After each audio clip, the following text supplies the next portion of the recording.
Dans la vidéo d'aujourd'hui, nous verrons ce que sont les tarifs réglementés. Le système français. Vous avez un logement, donc vous consommez de l'énergie, et cette énergie est sous forme d'électricité ou de gaz, et c'est un fournisseur qui vous la fait payer. En France, on a deux systèmes qui cohabitent. Premier système, d'un côté les tarifs réglementés qui sont proposés par les fournisseurs dits historiques. Les fournisseurs historiques, c'est les fournisseurs qui existaient avant l'ouverture du marché à la concurrence. EDF pour fournir de l'électricité et Engie pour fournir du gaz.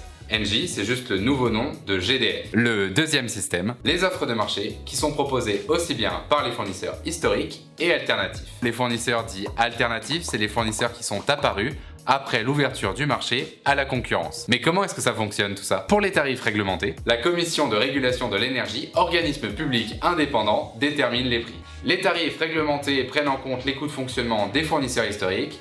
Ils évoluent de façon mensuelle pour le gaz et généralement une fois par an pour l'électricité. Pour les autres offres, les prix sont déterminés librement par les fournisseurs. Il y a deux grands modes de calcul. Premier type d'offre. Alors des offres à prix fixe pendant un an ou plusieurs années pour un budget plus stable. Deuxième type d'offre. Des offres garanties un certain pourcent moins cher par rapport aux tarifs réglementés, ce qui assure donc d'économiser. Petite parenthèse, vu qu'on parle des prix, il faut parler des taxes. Les taxes sont les mêmes pour tous les fournisseurs, elles représentent à peu près un tiers des factures et évoluent le 1er janvier. Étant donné ce qu'on a vu pour le consommateur, les tarifs réglementés n'apportent pas plus de garantie qu'une autre offre. Analysons le marché aujourd'hui. Ces deux types de systèmes existent depuis 10 ans. Aujourd'hui, on en est où? 85% pour l'électricité, plus de la moitié pour le gaz. Les Français sont encore nombreux aux tarifs réglementés. Les objectifs de la libéralisation du marché sont en demi-teinte. Les fournisseurs alternatifs ne représentent qu'un quart du marché de l'énergie domestique. N'ont-ils pas su informer, convaincre, proposer des offres intéressantes pour le grand public?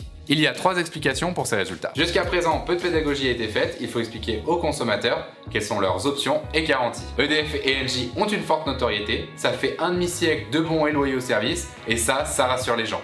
La facture d'électricité, c'est ennuyeux, les gens font comme ils ont toujours fait et veulent pas s'embêter à faire jouer la concurrence. Comment bénéficier de la situation? Il y a 3 choses à savoir. On estime que quitter les tarifs réglementés permet d'économiser jusqu'à 150 € en moyenne. Les offres sont toutes sans engagement, les démarches rapides et gratuites, un coup de fil, la facture sous les yeux et c'est fini. Lors d'un changement de fournisseur, l'approvisionnement en énergie reste garanti, on ne risque pas de vous couper quoi que ce soit. En conclusion, j'espère que cette vidéo vous a plu et a pu répondre à vos questions. N'hésitez pas à la partager et à liker.